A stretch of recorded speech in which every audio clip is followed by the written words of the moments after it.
ایک بار حضرت ابوبکر صدیق کو سانپ ڈس رہا تھا غار ثور میں، پتہ ہے نا، پورا واقعہ تفصیل سے نہیں بتا رہا ہوں. تو حضرت ابوبکر اپنا پیر نہیں ہٹا رہے تھے. کیوں؟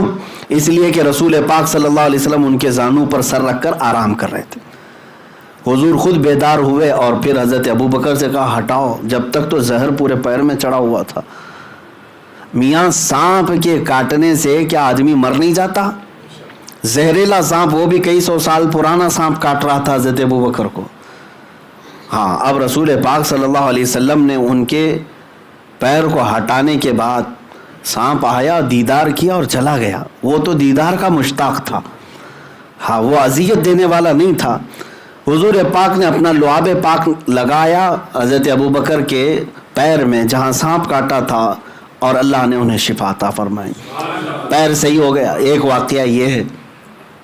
دوسرا واقعہ حضرت علی کا، جو مدینے کے قریب مقام صحابہ میں، وہاں بھی حضور ان کے ران پر زانوں پر سر رکھ کر آرام کر رہے تھے.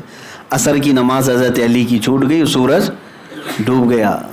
یہاں پر بھی وہاں جان جا رہی تھی، وہ بھی حضور کی نیند پر ہی ہے، اور یہاں نماز گئی، وہ کس پر؟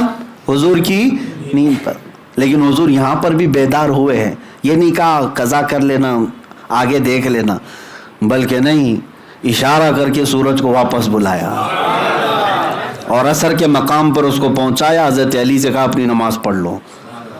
نماز پڑھ لی اور چلے گئے. پتہ یہ چلا کہ حضور کی نیند کی حفاظت میں بھی اگر کسی نے چھوٹی کوئی چیز قربان کی تو رائگاں نہیں جاتی، اس قربانی پر سورج کو بھی پلٹایا جا سکتا ہے. ارے کائنات کا نظام بدلا جا سکتا ہے. تم کیا سمجھتے ہو ناموس رسالت کی حفاظت ہلکی بات ہے؟ ہاں، کائنات کے رخ کو بھی بدل دیا جائے گا، ہوائیں بدل دی جائیں. دو واقعات توجہ چاہتا ہوں. ایک، حضرت ابوبکر صدیق نے جان کی بازی لگا دی، سانپ کاٹ رہا ہے، حرکت نہیں کیا. دوسرے، حضرت علی نے نماز کی بازی لگا دی، وہ بھی نیند پر. ہمارے اور آپ کی طرح نہیں، حضرت علی کی ایک نماز کا چھوٹنا بہت بڑا معاملہ ہے، بہت بڑا معاملہ ہے ان کے لیے. یہ عام لوگوں کی طرح قیاس نہ کریں. اب اعلیٰ حضرت رضی اللہ تعالیٰ عنہ کے اشعار پڑھیں، سمجھاتے ہیں پورے اس معاملے کو. صدیق بلکہ غار میں جان ان پہ دے چکے، حفظ جان تو جان فروز غرر کی ہے. یعنی جان بچانا بہت بڑا فرض ہے. جان بچانا کیا ہے؟ فرض. ارے میاں، جان بچانے کے لیے شریعت نے یہاں تک کی چھوٹ دی ہے کہ اگر ایسی نوبت آ گئی کہ کہیں کچھ نہیں ملتا تو کوئی حرام گوشت کا ٹکڑا ملے اور وہ کھا کر بچا سکتا ہے تو بچا لے. یہاں تک کی چھوٹ شریعت نے دی. یہ حفظ جان کی حفاظت کرنا بہت بڑا فرض ہے، لیکن وہ بھی انہوں نے خیال نہیں کیا. وہ فرض تھا نا، جان بچانا کیا ہے؟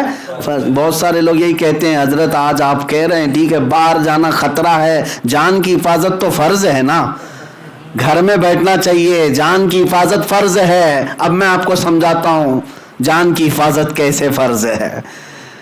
ایک، جان کی حفاظت فرض تھی لیکن اس فرض کو چھوڑ دیا حضرت ابوبکر نے.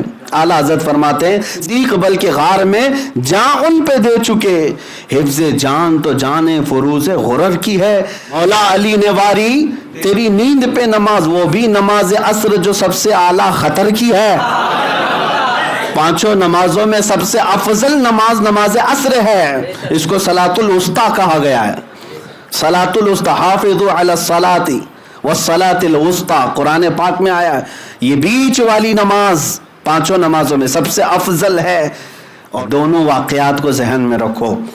اب پھر کہتے ہیں اعلیٰ حضرت، ہاں تو نے انہیں پھیر دی نماز.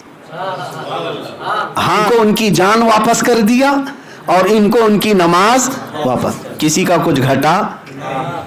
ادھر جان کی بازی صدیق نے لگائی لیکن میرے آقا نے وہ بھی واپس کیا، لعاب لگایا اور ان کو جان لوٹا دی.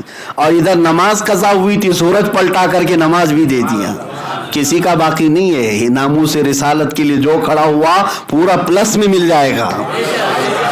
ہاں تو نے انہیں پھیر دی نماز، پر وہ تو کر چکے جو کرنی بشر کی ہے. ہاں یہ دونوں صحابہ نے کیا کیا؟ جو بشر کو کرنا چاہیے تھا وہ کر دیا. اب جو یہ پورے دو واقعات کا خلاصہ کیا نکلا؟ ایک نے جان بچانا فرض تھا وہ فرض بھی چھوڑ دیا, اور دوسرے نے نماز عصر یہ بھی فرض تھی, فرض ہے کہ نہیں, یہ بھی فرض چھوڑ دیا. ادھر بھی فرض چھوٹا ہے ادھر بھی فرض چھوٹ رہا ہے, دونوں فرض چھوٹے. اعلیٰ حضرت فرماتے ہیں ثابت ہوا کہ جملہ فرائض فروع ہیں. ثابت ہوا کہ جملہ فرائض, فرض کی جمع کیا ہے؟ فرائض. فروع کا مطلب ہوا برانچ, اصل ایک ہوتا ہے اصل اور پھر فرع. اعلیٰ حضرت فرماتے ہیں ثابت ہوا کہ جملہ فرائض فروع ہے, اصل الاصول بندگی استاجور کی ہے. جس کا عام لفظوں میں اگر بتایا جائے تو یوں ہے کہ سارے فرض جتنے بھی ہیں سب کا مقام بعد میں ہے, اطاعت مصطفیٰ والا فرض پہلے نمبر پر ہے. ہاں وہ اگر حضور پاک کی ذات ہونا یہ پھول تو بلبل کا ترنم بھی نہ ہو. یہیں سے بات نکلتی ہے کہ اگر حضور کی ذات کا جو اللہ تعالیٰ نے ہمیں حکم فرمایا وہ چھوڑ کر کے دوسرے فرائض میں لگے رہے تو کوئی فرض نہیں قبول.